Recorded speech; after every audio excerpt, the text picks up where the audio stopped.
Actually, it's the lead play in our offense. We ask our YN or a tight end to open up somewhere between 6 feet and 9 feet. Get an isolation with the linebacker.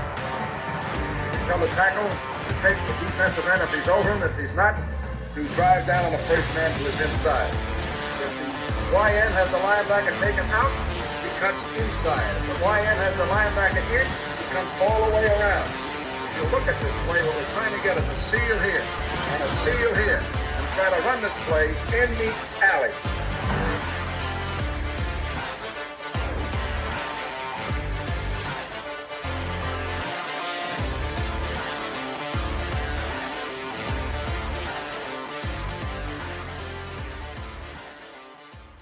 What's up, guys? Welcome into Packers Total Access. My name is Clayton. You can check us out on Packernet.com. Find me on Twitter at Packers_access. Email us, PackersTotalAccess@gmail.com. Text us, 865-658-5824. We are live on YouTube, X, and Rumble.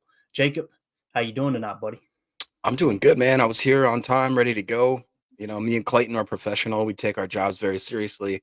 And then you got other commentary, hosts like Emilio, who he had to feed the cats, he had to polish up the race car bed, he had to change the sheets, the Batman sheets for the Superman sheets. So it's gonna be all right. And as United Bates says here, come on, Emilio, get your eyelashes. They look fine, man. So you're good. You're good, Emilio. He'll be in here in a second. It's funny. We're just gonna blame going live late on him, although it was me that held us up. But since he's not on camera yet, we'll blame him. But let's do this before we get things started here and get into some of our topics, which the Patreon chat was lit up today. Been getting a lot of direct messages, a couple questions there, a couple topics to hit on. I'm excited about diving into those. But before we do that, let's give a quick shout out to our sponsor tonight, and that is Ticket King, the official ticket provider of Packer Fan Total Access, Wisconsin-based since 1992, specializing in Packers tickets. They are Wisconsin's largest ticket source, offices next to Lambeau Field, as well as in Milwaukee. You can click on the link in the video description here, and it'll send you to theticketking.com, where you can register for free as a customer and get yourself ready for that May schedule release. Right around the corner, we're going to be finding out the Packers schedule and all that good stuff, so you can kind of plan your trip to Lambeau Field and some of the visiting stadiums as well, right? I'm excited about maybe catching a game or two on the road this year too. So again, make sure you check with theticketking.com before pulling the trigger on any purchases, because they're going to be able to save you money on Packers tickets. They've been specializing in that since 1992. We appreciate them supporting the show. Now, yesterday, Jacob, we talked about several things, right? We were hitting on obviously the top 30 visits, and we got a couple more of those to actually talk about today. I think actually 3 more got unveiled. But before we do, social media was kind of fire today, man. It was cool. Xavier McKinney chimed in once. We seen Jordan Love at a Dodgers game. I don't know. Did you see the video of Jordan Love mocked up at the Dodgers game? No, I didn't. I missed that. Let's go ahead and play it. It's actually Bleacher Report on TikTok, I believe, that posted the video. But let's go ahead and check that out. This is QB1 taking in a Dodgers game. Absolutely love this dude, man. You're talking about an authentic human being. Jordan Love, so glad he's the quarterback of the Green Bay Packers. But here it is again. This was Jordan Love taking in a Dodgers game out there in L.A. So until middle school, and I stopped playing. Yeah, once the pitches started getting faster, I was like, shoot. Oh, ooh! That's the easiest one right there. I ain't gonna lie, I froze up. I seen that coming, I said that better not be coming over here. I'm not catching that. Oh. That's what I like. Stealing bases right there, that's my stuff. That's exciting. Oh yeah, that wave picking up now. Okay. I'm excited, I'm gonna get up in it. Oh, nice. Hey! I need to see a home run. I gotta see one. The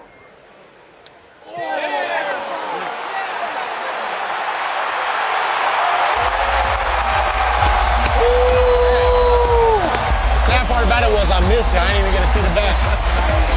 Damn, I didn't even see it. Bro, you watching women's March Madness games? Bro, Caitlin Clark is nasty. She played like Steph Curry. Bro, believe it or not, in college, in the summertime, I used to be umpiring baseball games. I would literally be out here umpiring baseball games. I'd be getting cussed out by parents. What age level though? It was like 8 to 12. Really? Yeah, he's safe. What they say, Ty go to the runner, ain't it? There we go. There we go. Led by Dodger Stadium organist. Oh, man. 2, 3 strikes and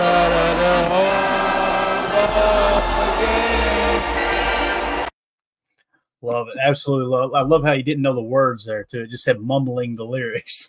So pretty cool seeing Jordan kind of step into his own, man. One thing you could say about Jordan Love, when he was back up to Aaron Rodgers, you never seen him, you never heard from him, did you, Jacob? He was just kind of doing his own thing and just staying out of the limelight, working behind the scenes. Now you're starting to see him kind of step out into his own. It's pretty cool to see, isn't it? Yeah, it's actually that was honestly kind of weird for me because I didn't know his personality. He's goofy. Oh, He's yeah. a goofy dude. And I hope that they told him that, hey, you're mic'd up as you watch this baseball game, because there's no way you and Emilio and Tim sat together and somebody was recording the thing. Oh my Lord. We'd all lose jobs. All credibility out the window. Everybody in the chat's like, what credibility are you talking about? But Coach Lynn in the chat said Love is an absolute star. Couldn't agree more, man. 2-0 for this. That's my quarterback. I love what he said too, man. I talked about trying to play baseball or whatever, but the ball was coming in too hot. I knew several football players growing up that were like that, man. They were just like, I ain't stepping in there. If that thing flying at my head at 85 mile an hour. Of course, get to the major league level, you're looking at what, 102, 103. Emilio in the house now got his camo on. He's ready to go, man. That's what. Everybody's been asking about you in here, Emilio. They said, "Where's Emilio? Is he armor all in his tires?" And then 2-0 for this says, "Is Emilio ironing his sheets on his bed so they're all warm when he tucks himself in tonight?" That's not a bad idea. It really isn't, man. It isn't. And by the way, we actually got an update to the background shot that we talked about or showcased yesterday. This is M. Smitty gave us a new version of it. You ready for this? Bang! Let's. It's going to be kind of hard to see. Yo. Yeah, of course we got him covered up. Let's see if we can. There it is. Like, see, he's down there in his race car, right? Nice. And on top of that, he's got his cardboard box castle in the backyard. Right? I was adding a lawnmower to the bottom of the car so that I can double, so that I can. There you go, double up on it, right? Yeah, right. I'm still waiting for the Photoshop. M. Smitty, you got to come through in the clutch, man, because I'm waiting for the Photoshop. I can't remember if it was Eric Sutherland, Paul, or A-Fam. It's got to be one of those three knuckleheads that said it in the chat that night. But they said Clayton's wife has to pack an extra shirt when they go out to dinner because I'm always getting stuff on my shirt eating. So I'm waiting for a bib or something to come through. You know what I mean? Yeah. But maybe we'll get that in the merch shop. Yeah, hey, we should do like a bit. Yeah, that'd be great, right? Again, that's probably my favorite though, man. It's just hard to. That's legit right there. That needs to be on a T-shirt in the merch shop right there. So there you go. I'd buy it. Wouldn't you buy it, Jacob? I'd have to. I have to get it on a hat or something. You know what I'm saying? People on the pod are going, "What are they talking about? I can't see what they're talking about." I'm sorry, we forget that all the time. So think Nick Swartzen and Grandma's Boy. Just with Emilio's big face on it. That's all you got to think. Love it. So Xavier McKinney came in kind of hot today, fellas. You see this tweet? He said, I love the the Tupac LaFleur there at the bottom too. I had to include that. But Xavier McKinney tweeted out, "Done being humble with you MFers. Stop acting like you don't know who I am or what I do. I am him." So not sure who he was referring to, but you're starting to see X kind of come out, step out of his shell a little bit, making himself comfortable here in Green Bay. A lot of people were saying that he was taking shots at wide receivers and tight ends. So I don't know, Jacob, man, I'm excited about seeing Xavier McKinney in this Jeff Hafley defense too. I just think of him and John on the same team. And apparently Nixon and Valentine are notorious crap talkers. So they said that between the four of them, that we are going to be in the offensive minds. Like they're going to just be absolutely losing. I mean, and I hope it's all within reason, do that as you're talking because you're confident, but like it does kind of start to track comparisons to the really good shutdown defenses like the Legion of Boom. Those dudes talk some smack. Those guys got in those receivers' heads, got in the quarterback's heads, got in everybody's heads. And I mean, between which we know Jair can do. I've heard about Nixon. Apparently Nixon goes after everybody all the time. And apparently Valentine as a rookie is pretty snarky. And now you got Xavier, who clearly likes to stir the pot. It's like, okay, this can be cool. Absolutely. What do you think, Emilio? I think we kind of need this, right? We need an identity on defense. And, Savage, one thing about Savage, he was a nice guy. You didn't hear him talking much, right? Now, granted, I can appreciate that when you're not really backing it up on the field. You know what I'm saying? As Savage kind of never did live up to that first round hype. But I think Xavier McKinney's going to come in here and set the tone. What do you think, Emilio? Yeah, I mean he's stepping in. He was a previous captain, right? So he knows how to carry himself. He knows how to kind of lead that side of the defense. But at some point, you are going to need that in 2 days, whatever practice. You need a little bit of that smack talk across from you to push each other, right? You need to be able to try to get the worst out of them in practice so that they don't have that breaking point in the game. They get past the frustration and all that in your head. You drop a ball and everyone's chirping, right? Everyone is in your ear. So getting past that and being able to don't even hear the crowd, perform on game day. And I'm excited to see him bring that kind of energy. And I think the defense needs, a spark. And if we can narrow it down on who's it going to be, I'd love it to be, X, right? Yeah, and you think about adding another safety into that room, and whether it's a Tyler Nubin or a Javon Bullard or an Ola Home Depot, as we said the other night, someone like that. You know what I mean? You can really take that secondary to a whole nother level. And the reality is, last year the defense actually got better than the year before, right? They gave up less points per game. But the problem was the pass defense took a slight step back. The run defense got better, believe it or not. I know it didn't feel like it, but they did. And this is just all statistically, of course, yards per carry, and then, of course, points per game, and then yards per pass attempt kind of went backwards. So you could tell that that's what LaFleur and Goody were looking at, and Murphy too, I'm sure, and going, all right, we got to rebolster this pass defensive touch. So you control the explosives, you control the score. That's the reality of the whole situation. So Dave James in the chat said Keyshawn Nixon, Jair Alexander, and Carrington Valentine all flapped their gums already. Now you throw in Xavier McKinney, it's going to be hilarious. Can't wait for a mocked up episode, no doubt about it, man. Dave James says Zach Jacobson, quote, the best thing about the Packers secondary is that it's filled with guys that talk remarkable amounts of poo-poo. So we're looking forward to that trash talk. Let's see here. We got some really cool stuff from Patreon today, and I've been trying to stay up on that. For those of you who are members of our Patreon group, the PTA Posse over there, we appreciate y'all jumping in on that. This one came in from Maki on mute. He said, seemingly every year the Packers draft someone early in a position we didn't think we needed. What's the one position this year that would make you scratch your head on why they would do that, right? And do you rant? Actually, another Patreon member of the PTA Posse said, I would say wide receiver, since the position seems to be set. However, since the second round has notoriously been the honey hole for the Packers at that position, not to mention this is a deep wide receiver class, it would make some sense. I got to be real. That's the first thing that came to mind for me was wide receiver. Another one that no one wants to talk about, but it's been pretty widely reported that the Packers may take a quarterback. That's another one I could see me going, doesn't really make a whole lot of sense. But if the value's right there, I could see them going that route. Another one too, taking another edge defender real early. You would kind of feel like, you took LV in last year. You got Rashawn Gary already. Preston Smith's making a good chunk of money. That one doesn't make a lot of sense. But again, if the board's right, you're going to go with that position. What would your alls be, you think, Jacob? What would your position that would kind of surprise you that they took early in the draft? I'd probably mimic or quote Brock's here, saying that he saw a mock draft that saw us taking Brian Thomas Jr. at 25. That would make me so upset in certain ways, just because I don't feel like he is one of those top. I believe that there's a top 3, top 4, top 5 wide receivers in this draft. I don't think Brian Thomas is one of them. I think he's a lot of people think he's up there at the top, but I don't see him being a well-rounded wide receiver. So, but unfortunately, yeah, those were the two that I kind of thought was wide receiver early, and maybe I don't know. I could see us maybe going something like edge, like you said too, just because edge or D line. Like I think that we're maybe sleeping on the fact, like we've talked about how we do have Kenny Clark coming up. Preston Smith is going to be older and older and older. And I mean, we've seen how we handle guys that are older and that are getting paid a certain amount of money. They don't last long. Yeah.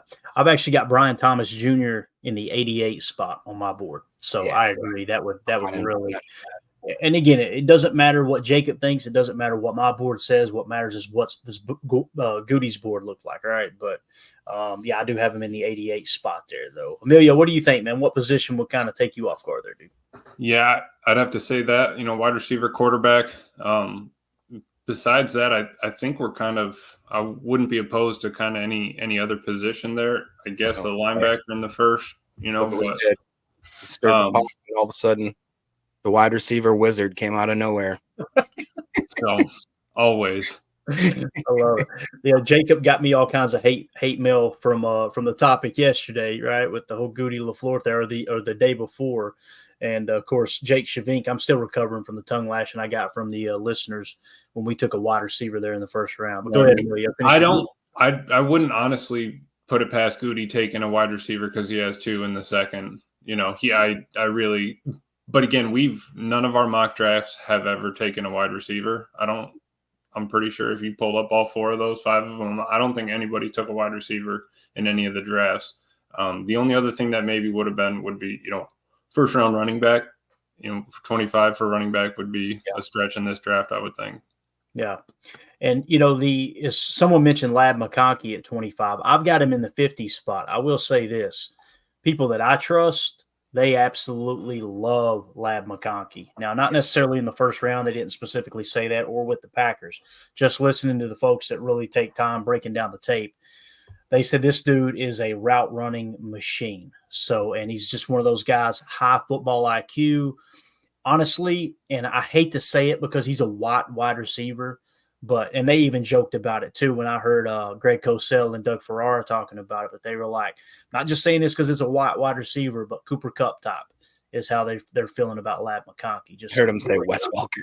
So yeah, well, there's another one. Right? Anybody who doesn't have blazing speed and they're Caucasian, that's what I mean. There you go. But he actually did. I think they said he ran. Was it 4.4 or 4.5 speed? I'm sure Jake Shavink in the chat has those details. But he's not one of those guys that's just blazing fast 4.3 speed. But he is fast though, and kind of deceptive fast. Really good out of the brakes. So Chad Inc. said McConkey is a stud. He was tearing up the Senior Bowl practices. So there you go. And we're going to talk a little Senior Bowl here in a minute. You guys know Paul Bretto put some stuff out there talking about threshold season. We're going to kind of break that down and not really excited about that. Jake Shavink says McConkey is like Olave and Lockett. There you go. All right, I can't help it, but he says, imagine if we draft DeJean at 25 and McConkey at 41. Oh, boy. Yeah, man. All right. Patreon question number 2. It's going to be kind of hard to read. I'm going to get here real close with my Papaw glasses on. All right. But this came in from Trevor Anderson. It was a direct message, and it sent like 3 times. So I just kind of grabbed the part that was important here. Trevor Anderson, a member of the PTA Posse over on Patreon, said, Clayton, some show content if you haven't discussed it yet. Diggs, talking about Stefon Diggs, got a 2nd, 4th, and 6th, I believe. Can we talk about how Goody is at getting value, getting a 1st and 2nd rounder for Adams? I think Adams is the better player, but I still would have expected them to trade for similar value. So obviously he's talking about the Stefon Diggs trade. First of all, we've actually got that information right here. The actual trade was the Texans got Stefon Diggs and they got a 2025 5th and a 2025 6th round pick.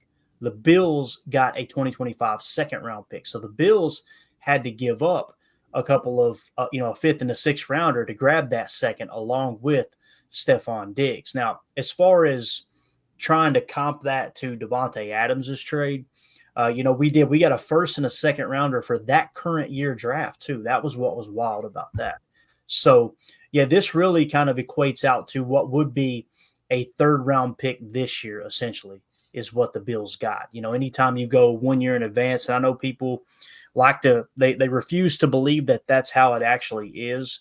It doesn't matter what people feel like a draft pick is worth. The common knowledge across the league and precedent, takes hold over everything, is if you trade a pick next year for a pick this year, typically it's 1 round more of value. right? So that's kind of what you're seeing there. A second rounder next year will kind of have been the equivalent to a third rounder this year type thing. So, yeah. Now, as far as trying to compare Stefon Diggs to Devontae Adams, I think Stefon Diggs is a good wide receiver, right? I don't think he's a true number one wide receiver. We had this conversation yesterday, didn't we, Jacob? Where it's like, what do you mean by a true number one wide receiver? To me, a true number one wide receiver demands double coverage. They're one of those guys that you have to build an entire defensive game plan around. You don't see teams doing that with Stefon Diggs. You just don't. The other thing, too, first of all, you've seen them doing it with Devontae Adams. They tried to bracket cover that dude constantly. You play off on him so he doesn't beat you deep, he's going to burn your corner underneath. You try to play press, he's going to shake them out of their shoes and hit them on a post corner. Like, he was just phenomenal at choice routes, him and Aaron being on the same page. You never felt like that with Stefon Diggs. This is now the second time, too, that Stefon Diggs has demanded a trade. Remember, he demanded a trade from the Vikings. He demanded a trade from the Bills.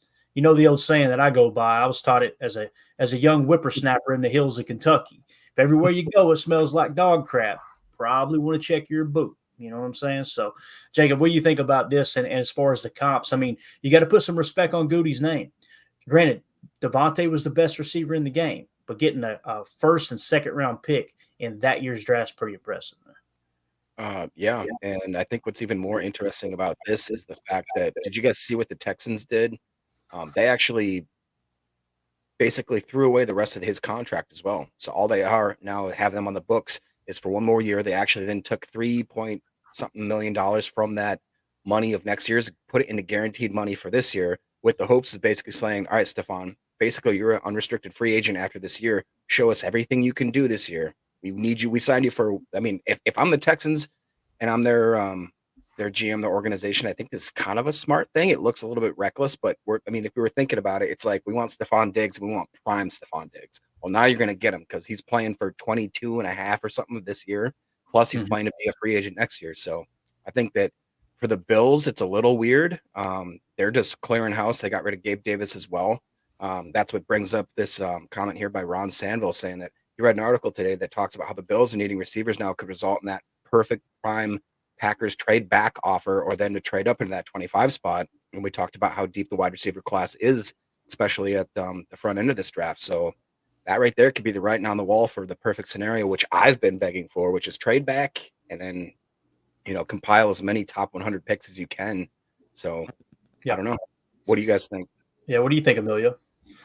Yeah, tough. I was listening to the GM Shuffle today, Clayton, and Lombardi was talking about how, the fact that they got him out of there, right? They gave back something to the Texans. There was maybe a little something deeper there. But besides that point, the fact that he and Gabe Davis accounted for roughly 90 of their first downs, that leaves a hole in that offense, right? And Stefon Diggs, he went from 18 yards, per catch down to 11 last year. So it's not like, going back to Clayton's point, the fact that he's not pulling that number one, that double coverage over the top, the too high shell over and all of that. So I think, like Jacob was saying, a good move for the Texans, at least get him in there and give him a shot. But, there was probably, a reason that the Bills, kind of wanted to move on, and that's where he landed. Yeah, and you see the outbursts. I mean, I don't want to say every week, but ever since he's been to Buffalo, like every year you see him having those outbursts on the sideline, right? And I don't know what's going to make him happy. Now, when you get to Houston, though, they've got to kind of pick their poison, they be in the defense, because you've got Tank Dell. You now have Stefon Diggs. You also have, obviously, C.J. Stroud, phenomenal young quarterback.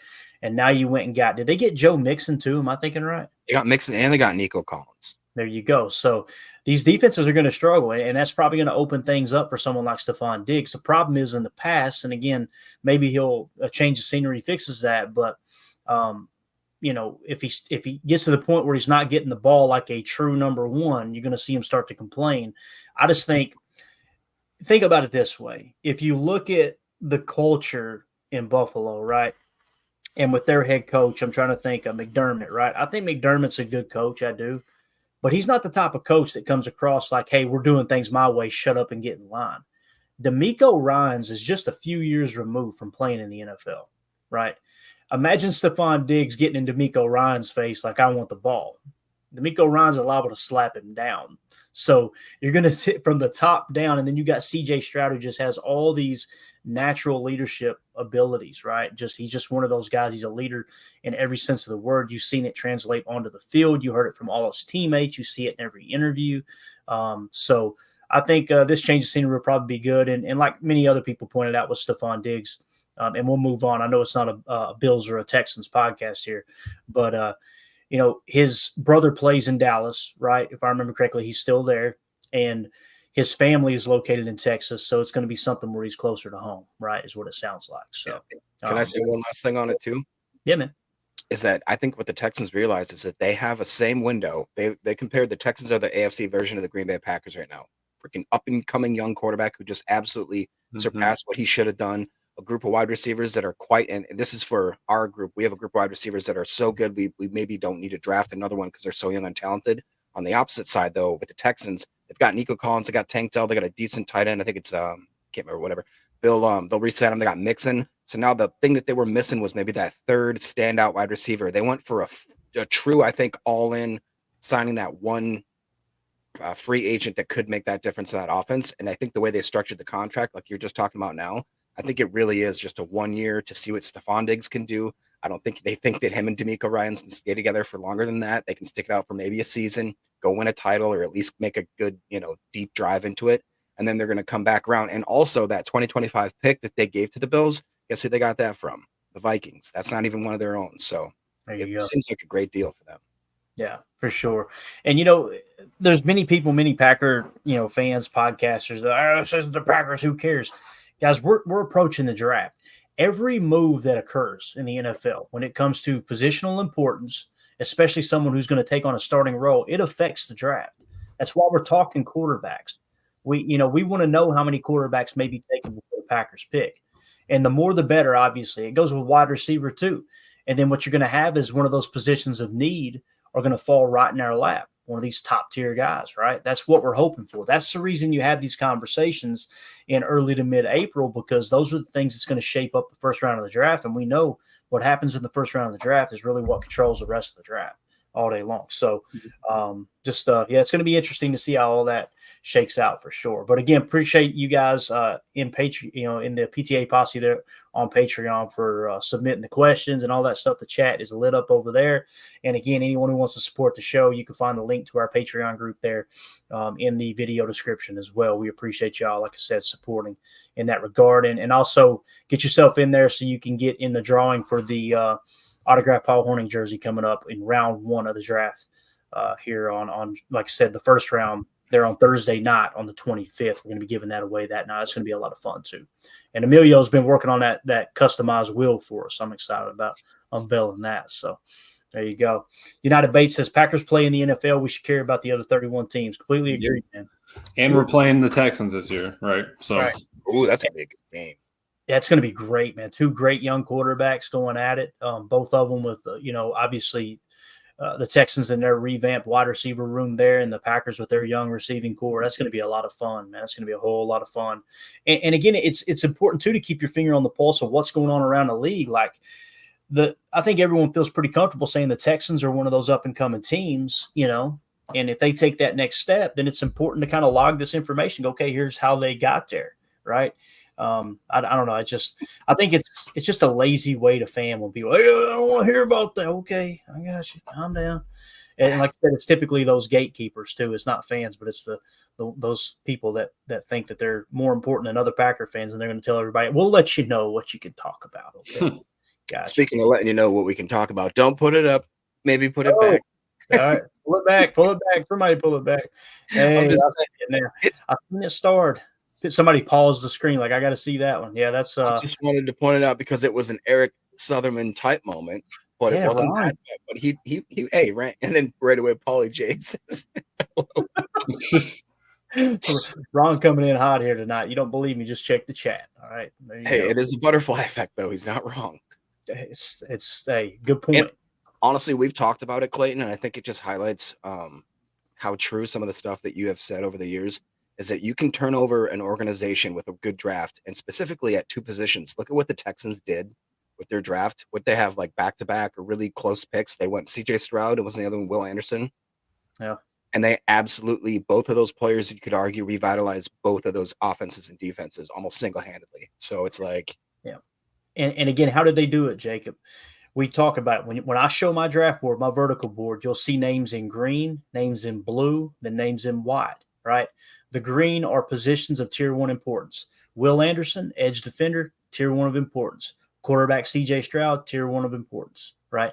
These teams that like to take these multiple swings on wide receivers early in the draft and just constantly, it's a position, Bill Walsh 101. Wide receiver is the last thing you put in place. The Texans take that huge step forward. What are they doing? They're going and adding Stefon Diggs. They're trying to put that in place to go on this run, right? So, yeah. But we got some news here today from the top 30 visits. And actually, Easton over there, Easton Butler on Twitter, absolutely lighting it up. I seen your tweet, Jacob, showing him some love. We got to get everybody following him. He's doing a phenomenal job keeping up with these top 30 visits. But he tweeted out earlier, the Packers hosted Georgia offensive tackle Amarius Mims on a top 30 visit. And then it was a few hours before that, he had tweeted out, the Packers are hosting Missouri linebacker Tyron Hopper for a top 30 visit as well. I'll just go ahead and throw this up and we'll bounce back between the two. This one came in just about 41 minutes before we went live. Easton Butler said the Packers are hosting Arizona State defensive back Chris Edmonds on a top 30 visit as well. So let's just kind of go around the horn with that. We'll start with you, Emilio. What do you think about Amarius Mims? That's a name we talked about. Very raw, hasn't seen a whole lot of playing time, but that's a mammoth of a man, is it not, dude? Yeah, 6'7", 340. That's a earth mover right there. But I don't know. Like I've said before, I don't know if I love him anywhere else besides right tackle, and that means I would put Tom as center, and we would have our the next Kelsey, right? But the thing I'm excited about the linebacker a little bit more than Mims. Mims, right? He has the potential, but it's all about potential, and I don't know if Goody's going to pull the trigger on that at 25, and that's probably where he would go right now. He's on PFF boards 22, so they got him at 22 on the PFF board. Yep, got it. Good stuff. So what do you think, Jacob? I honestly, at first, when about a month and a half ago, I kind of looked over him and thought he's too raw, and he's one of those guys that's like a project, quote unquote, or like Amelia said, they might force him into right tackle. I listened to a podcast today. I came after it was PFF, and they had a prior, a really good career offensive lineman. He was talking about how Mims was his second overall rated tackle, and said that basically he has a few mechanical errors that he needs to shore up. Otherwise, that he's very fluid. Somebody said he had one of the best hips and the best just overall flow for how massive of a man he is. They said he moves really, really well, but he just makes some simple minor mistakes that are supposedly coachable. Well, here, looks like Shavink here says he has no clue how he carries 340 that well. And I guess, he doesn't look like the body weight and the size. He looks graceful for how big he is, basically, is what they're trying to say. And if I could paraphrase, but from what I heard is that he just has a few things, some hiccups that kind of screams the Packers, doesn't it? Like a guy that's an athletic freak. He's massively huge. We've seen what we do with Josh Nijmans, with Caleb Jones, with these big dudes that maybe need a little bit of coaching. The only thing I would say is that the Packers see us taking a first round pick on the guy and not throwing him in. Like Amelia says, where do we throw him? Do we have to throw him to right tackle? If so, that's a little, I don't know. Especially when that means, like you just said, we're kicking Myers out in his contract year out of the center position.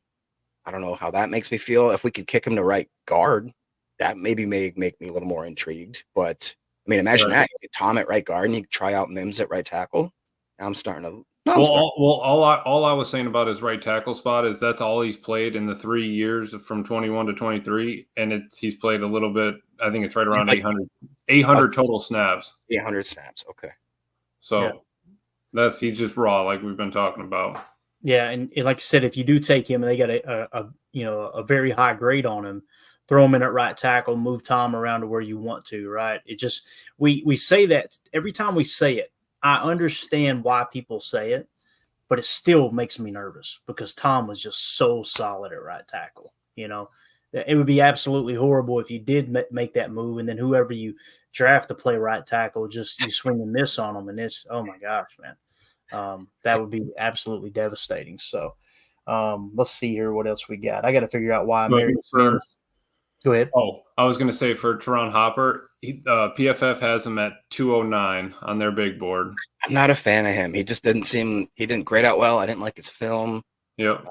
Because according to his grades, 21, 60.9, 22, 77.5, 23, 51.5. And it looks like he played all those seasons. But like you said, his coverage grade last year, 39.6.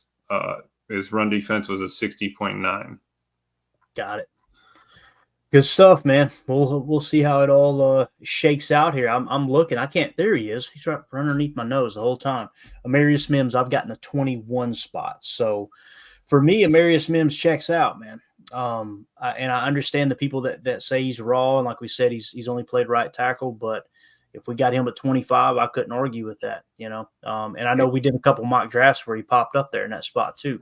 I think was it the 33rd team? They had a mock draft where I believe they did. I know I've already deleted it off here. I believe. Let's see here. I think that was right because you pulled it up one day.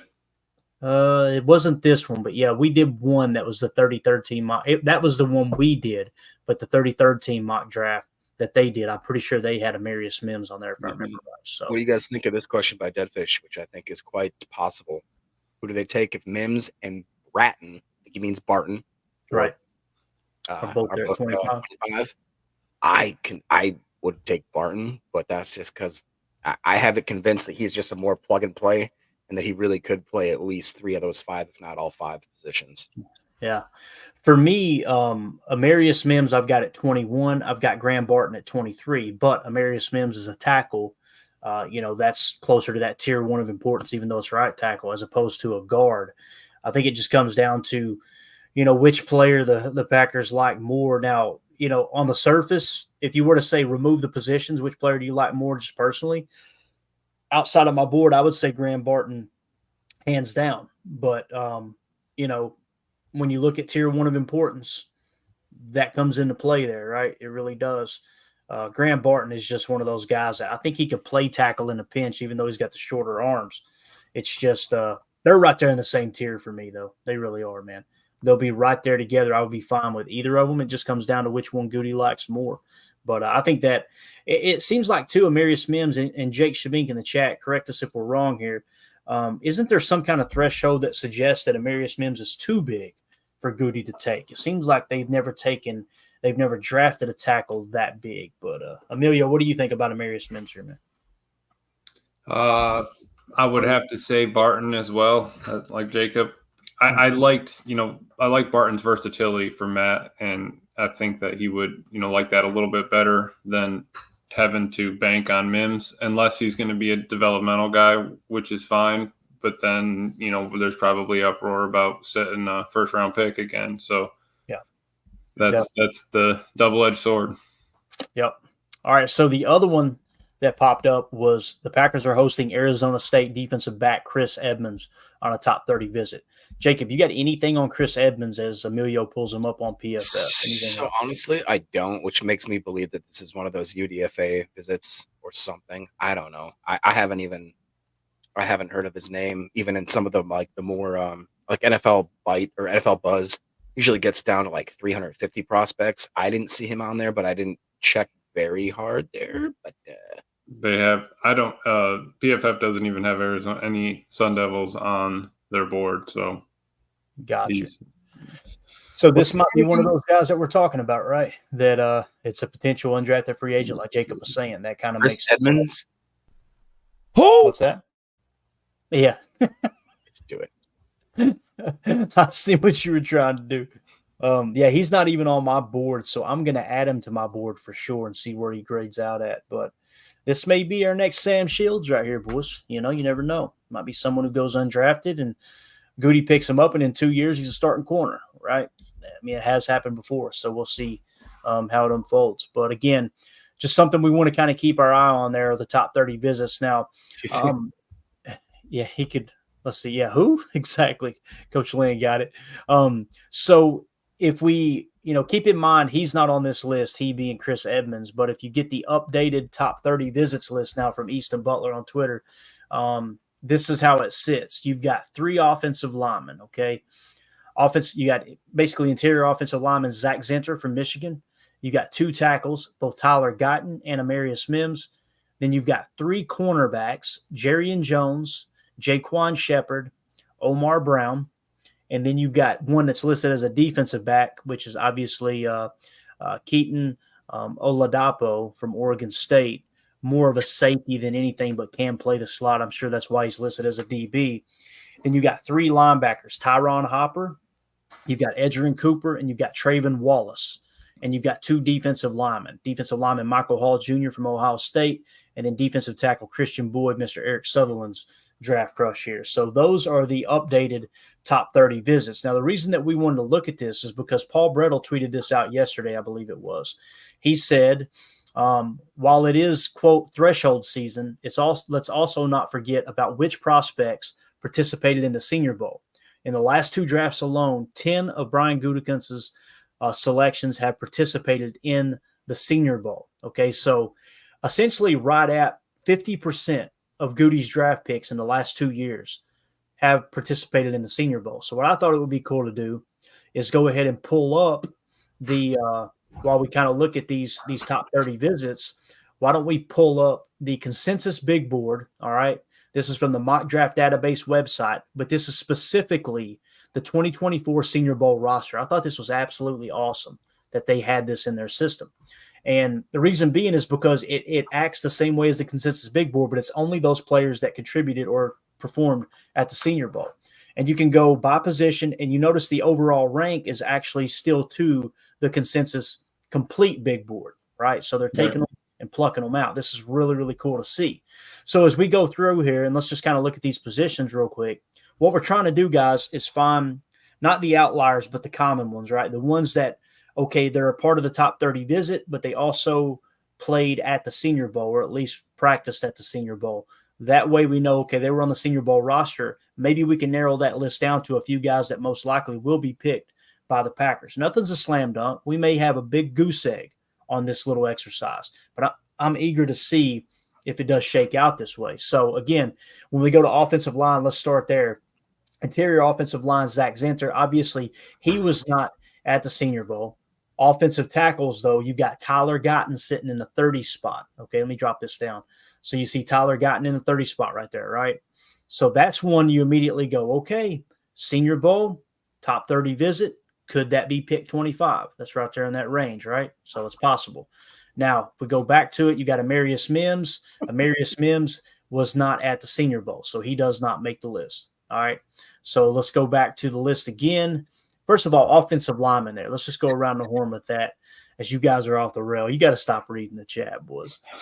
Amelia, what's going on in the chat right now? A-Fan wears a reflective vest when he walks out to the mailbox at night. I don't know why. I had to kick my. I'm over here trying to dissect this thing. Okay, how can we figure out who are some of the guys on the tight radar of the Green Bay Packers? And you guys are laughing at AFAM and Paul Robertson in here. M. Smitty says, sometimes I feel AFAM and Paul are Jacob and Emilio's burners. That would not surprise me one bit that M. Smitty is actually Emilio. Tweeted pictures of his race car bed to the show. So anyway, offensive line, the one that kind of pops up on both lists here, Jacob, is Tyler Guyton. What do you think about that, man? That's like the one guy that I just, for whatever reason, I don't know why. In my head, I don't. It's not that I don't like him. It's just that I don't like him. And I don't know why. I don't know why. It's not personal. It's just personally, I don't like him. You know, I don't know how to rationalize that. I watched him. I've seen some good stuff, some bad stuff. For whatever reason, he's just not on my list. And I don't know why. It's one of those things where I'm sure we'll draft him. But I don't know why. I like Jordan Morgan better than that. I like Fontenot better than that. I do not like Kingsley at all. Really high on Patrick Paul. I like Roger Rosengarten. It's just for whatever reason that Tyler Guyton, when I see us getting mocked to him, I just go, nah. No. And, it could be this too, Emilio. It could be that they feel the same way as Jacob's talking about. Maybe they're like, this guy, people are mocking him, potentially in the first round, but we don't have. Let's get a better look at him and see if we're missing something there, right? They may be sold on Fontenot or Fuaga. Obviously, Fuaga, I think I've got him as my best tackle, but I've got Tyler Guyton in the 61 spot on my board, so obviously significantly lower. That might be something that the Packers have too, that like, hey, we're not seeing him in that 30 spot that most teams might potentially be seeing him at, or at least the intel suggests. So, yeah, Adam. I've just never heard anybody be. He's a fine fellow. He's a fine fella. How dare you? He's a potato farmer. He's a fine fella, right? What do you think, Amelia? What's PFF say about Tyler Guyton, man? I know you got 3-year breakdown. 21, he played like 30 snaps, 69.7. 2022, 66.2, and 2023, 63.7. Played right tackle 22 and 23, and the grades aren't great. The pass block grade 72.9, run block grade of 60.5, and his zone grade is a 55.5. He is those 6'7", 327 on their stats. Another tower, right? But like Jacob said, you don't. I honestly was going to ask, what would you think of Jordan Morgan rather than Tyler Guyton at that point? Yeah. So again, I think this might be a little bit of Goody and them trying to get more information on a guy that they don't understand why he's been spoken about so high. Again, I got Tyler Guyton at 61. But keep in mind though, Daniel Jeremiah on his earliest top 50 had him in the 17 spot. That's how big Daniel Jeremiah was on him. So I don't think that's smoke and mirrors. Who's the guy that you said, Jordan Morgan? Is that right? From Arizona. I've got him in the 35 spot. That dude, 11th best tackle, right? At one point, he was 11th on PFF's big board at one point. I do remember that. And then, of course, let's see, DJ has him in the 31 spot.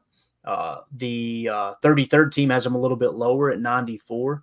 But again, I've got him in the 35 spot. I would feel a lot better about Jordan Morgan than I would our boy there, Tyler Guyton. Yeah. That's what I was thinking. Yeah, he was the 11th tackle in 2022 and a 12th tackle last year. If I remember correctly, there was something about Morgan that Jacob didn't like, and I don't remember what it was, because I said too that I like Jordan Morgan, not necessarily in the first. I would like him way better if he slipped into more of the late second round kind of stuff. But when I thought I watched it. Do you have his grades? Did you already read those off? Or no, his 2021 was 53.1, 2022 83.1, and then 2023 83.5. But he was the 11th and 12th best. Yeah, that's pretty solid there. That's solid, dude. That's yeah, and like Jake just said in the chat a second ago, I seen you flash it on the screen. He's one of those ceiling bets that Goody might make as far as Tyler Guyton, because he sees a little higher upside, even though Jordan Morgan is, maybe potentially a lower or a higher floor and better right now at the moment. So let's try to go rapid fire here. I really want to get through these. This is good conversation, though, for sure. Let's move on to defensive backs. You've got cornerback Jerrion Jones.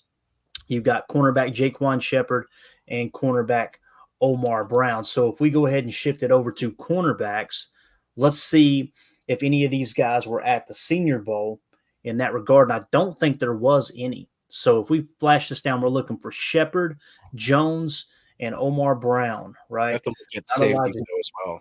Two of those are safeties. Are they? Okay, so if we go safety. There he is. Who? Keaton Oladapo. Yeah, not yet. We're on the corners there. So they list also what's his face as a corner, but he also plays safety. So I thought maybe they were. Yeah, I was trying to get Omar Brown listed too.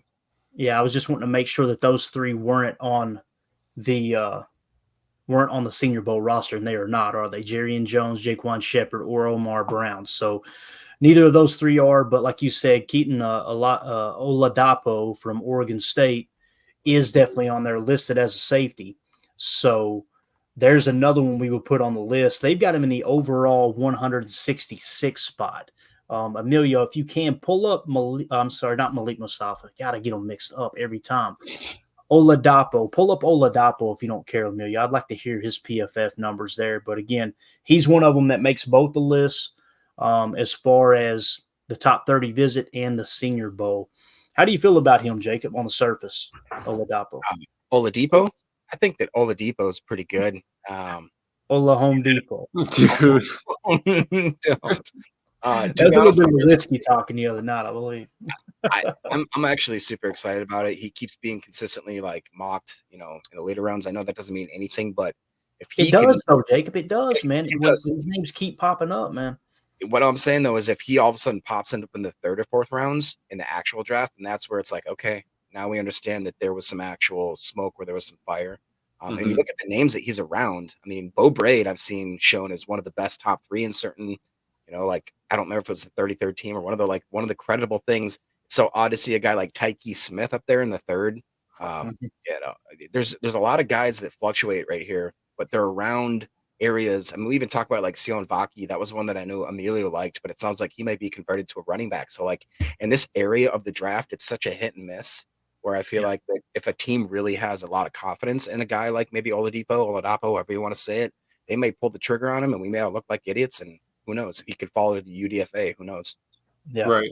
Because at some point everyone gets a number, right? Everybody can't be 30 or everybody can't be 41 or whatever. So that happens to be how it lines up. PFF has a range. I gotta cut you off. That sounds like Emilio in the club. That's his line in the club. At some point, everybody gets a number. Go ahead. I'm sorry. PFF has him on their big board at 259. It's last season his grade was 88.3 with 789 snaps. Right, we've gone over how we do like him. We like how he plays. He's 6'1", 210-ish. That's we'll take that as a safety. And if Hafley likes him, if he puts in his 2 cents, then Goody will consider it. But it's also how the board falls, and we really don't know till the day. Yeah. So Oladapo on the consensus big board, the mock draft database here from the Senior Bowl roster, he's sitting in the 172 spot. On my board, 66. Huge difference, man. I mean, over 100 and whatever, 114, 104, whatever. And 259, so almost 100 more from there. Right. The grade they had on him, isn't it? Yeah, right. And not only just last year, but consistently he got better. 73 his first year, 79, and then 88. So I wonder what it is that's dragging him down like that. You know what I mean? Oregon State. Yeah. I don't know, man. Do you think people were just they can't pronounce his name like us? Waga's up there, right? Maybe they just got hate against them Beavers. It could be, man. Hey, they got the best. They got second best from that one, draft. Jacob said, "Why everybody hating on the Beavers?" We'll just leave it at that. But anyway, top 30 visits. Linebacker, Tyron Hopper, Edgerrin Cooper, and Trayvon Wallace. So when we try to look at the Senior Bowl, right, who participated there, as far as linebacker goes, you have Trayvon. You got Trayvon Wallace, right? Who were the other ones, real quick? Tyron Hopper, Trayvon Wallace, and Edgerrin Cooper. So on this list, you've actually got Tyron Hopper was also at the Senior Bowl, okay?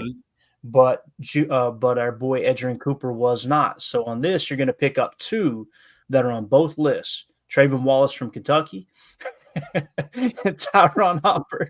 Put that back up there, Jake. Prince in the chat said Beavers are fine fellas. So, we come full circle. I love it. All right. So 2 more added to the list there in this exercise. All right. Those 2 right there, Emilio, can we pull them up real quick?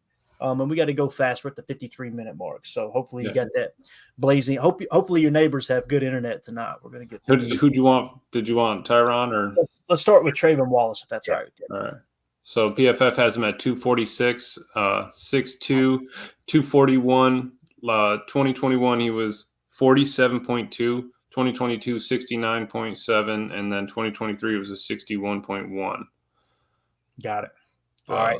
And then hop over to Tyron Hopper, no pun intended. Jacob, what do you think of Trayvon Wallace while he pulls up Tyron Hopper? I don't want to say that I love him or hate him. I'm a sucker for PFF grades. So when I looked at his film, it didn't really hop off the screen for me or anything like that. But I can see that people like him and that he's got kind of a good size and all that kind of stuff. I'm kind of indifferent on him. If we got him in the later rounds, I'd say, okay, cool. Let's see what happens. If we took him in the 3rd or something, I'd be like, why? And it's wild too, because the consensus big board has him at 156, right? On my board, I've got him at 173, right? and you're going, whoa, what, why did he drop even further there? This is what's wild, man. PFF, if I remember correctly, 531st ranked linebacker, I think, if I remember correctly. But the 33rd team has him in the 62 spot. So it's like, what in the world? Those former executives, former coaches, former players, all giving that input and letting their analytics community kind of put their board together. What did they see that caught their attention to say, man, yeah, he's 62nd. I mean, you're talking about a 200 swing. Second round pick. Yeah, that's right. We talked about when doing an episode to try to find some of the guys that have the largest swings back and forth. I think that'd be a great one to start with. I know there's another guy right there that Jake loves, which is Jalen Ford. He seems to swing up and down. The linebacker position seems to be one of those that people just cannot settle on. So. Right. Yeah. And what do you got on Tyron Hopper there, Emilio? So I know we went over him a little bit earlier, but looking at it again, he had a higher, ceiling PFF grade of a 77.5 and a even higher floor of a 51.5 versus, Wallace's 47 that he had and a 69 for his max. So it's kind of lined up, right? They've seen him, they brought him in, he came in on a visit. So I wouldn't be opposed to them planning something in the later round. And after we looked at those numbers from last year, how many of those hit on, visits versus the, Senior Bowl and all that, and then actually us drafting them. So I could see that happening 5th, 6th, 7th rounds. So with Tyron Hopper, if you've still got it pulled up there, how it'll show you for 2023 what rank he was amongst linebackers. Does it show you that? Yeah, he was 723 out of 776 linebackers last year. That's wild. But the year before, he was top 100. He was 93 out of 787. Yeah, that's what I got in my database too. And so that could be the perfect Jaden Reed. It's a great point. Great point. Drop, right? So. Yep. So, and the 33rd team has him at 188. I've got him at 205. On my board, mainly because of that huge drop-off this year in PFF grade. But you're right, Emilio. The fact that they kind of went with Jaden Reed after having a down year the year of the draft, that could be something that could potentially take place. All right, final one. We'll wrap this big bear up. We got defensive lineman Michael Hall from Ohio State, and we've got Christian Boyd, Mr. Eric Sutherland's guy there. So when we drop it down here, go ahead. Can I quick just drop a chat because it's so stupid, but I'm going to forget it if I don't show it real quick. While you guys were talking, Afim said that Paul's big board is just a piece of cardboard, and followed by that, Uncle Grim says, does it say we'll work for food on the back? Hey, man. Trying to save on paper products. You know what I'm saying? Multi-purpose. Smart. Yeah, absolutely. All right, so if you can keep me on track here, fellas, Michael Hall. Michael Hall was not at the Senior Bowl, okay? Or was he? No, he was 68. Yeah, 68. Okay, Michael Hall Jr. Yeah, so he's in the 68 spot. He was at the Senior Bowl. And then the other guy was Christian Boyd, who, if I remember correctly, was not at the Senior Bowl. Okay, so you pick up another one that's on both lists there, and that guy being Michael Hall Jr. from Ohio State. The consensus big board has him in the 68 spot. My board, I've got him in the 90 spot. Emilio, what's the PFF look like for Michael Hall? PFF has him at 104 with a 2021 grade. He played 35 snaps. So 2022, he was at 80.3 for just over 250 snaps. And then 2023, he was a 77.2. So those 2 years, he was still top 100 in D lineman. Last year, he was 92nd. There you go. And 33rd team has him at 127. Again, I've got him at 90. So just to recap real quick as we wrap up, of that exercise, the players that were on the Senior Bowl roster, which, like Paul Brettel said, pretty much roughly 50% of Goody's draft picks were on the Senior Bowl roster, right? The last 2 years. And then those that have done top 30 visits, you have offensive tackle Tyler Guyton, defensive back Keaton Oladapo, linebacker Traven Wallace, linebacker Tyron Hopper, and then defensive lineman Michael Hall Jr. So we found 1, 2, 3, 4, 5. Wouldn't be surprised if 1, 2, maybe 3 of those guys make it on the Packers roster. So there you go. That's the whole reason of doing this exercise, was to kind of see, all right. Clay, did they get a different color on your board then? They don't, but I do have on the far right column whether they visited or not and what kind of visit it was. We probably need to do that, Amelia. That's a great idea, man. Maybe on the final grade, put it in purple. Yeah. Give me a little star or something. They get one extra star after their name or something if they've gone on both of those and visit and all that. Remind me of that too. I'll try my best to keep this list going. Like I said, I've got it on a separate notepad here.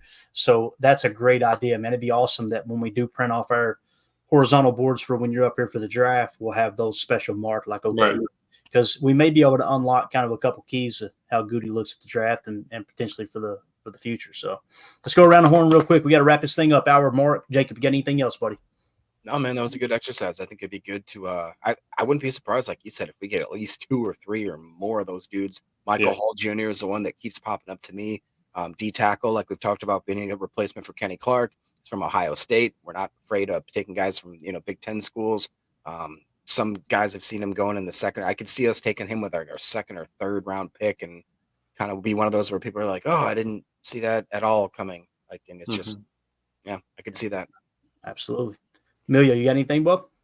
Yeah, I mean, the draft is broken up into 3 days, right? You got first rounds one day, second and third, and then 4th through 7th is where you make your moves. And I think that they're doing their due diligence and research on those 4 through 7 because you can find some gems, and even in second and third. But I can't wait to see what Goody puts together on his own board. Definitely, man. It's going to be exciting, dude. Again, we're just compiling a bunch of information. We're going to be ready for draft night. Excited to be live here on the channel for that. And we need to get Jake Shavink on here soon so we can kind of get his take, because I'm sure he'll be the first to tell you the closer you get to draft, things change. So we're really excited about that. But all right, appreciate everybody hanging out with us. Give a special shout out to everybody on Patreon, the members of the Patreon group there, the PTA Posse. Appreciate y'all. Keep the information coming. Keep the questions coming.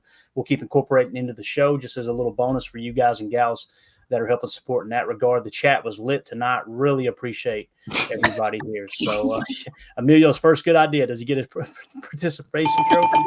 This is his trophy right here. Okay, one final look at the Clark Castle and his race car bet. So it's actually pretty slick. I probably would have made that as a kid. I probably would have definitely made that. I could see that. All right, guys, we're out of here. Appreciate everybody. Y'all have a wonderful evening. For those of you listening on the pod, thank you for making us a part of your day. As always, let's go out and make the change we want to see in the world and go back. The power sweep actually is the lead play in our offense. Yes, a YN or a tight end to open up somewhere between 6 feet and 9 feet. Get an isolation with the linebacker. Tell the tackle to take the defensive end if he's over him. If he's not, to drive down on the first man to his inside. If the YN has the linebacker taken out, he cuts inside. If the YN has the linebacker in, he comes all the way around. If you look at this play, what we're trying to get is a seal here and a seal here, and try to run this play in the alley.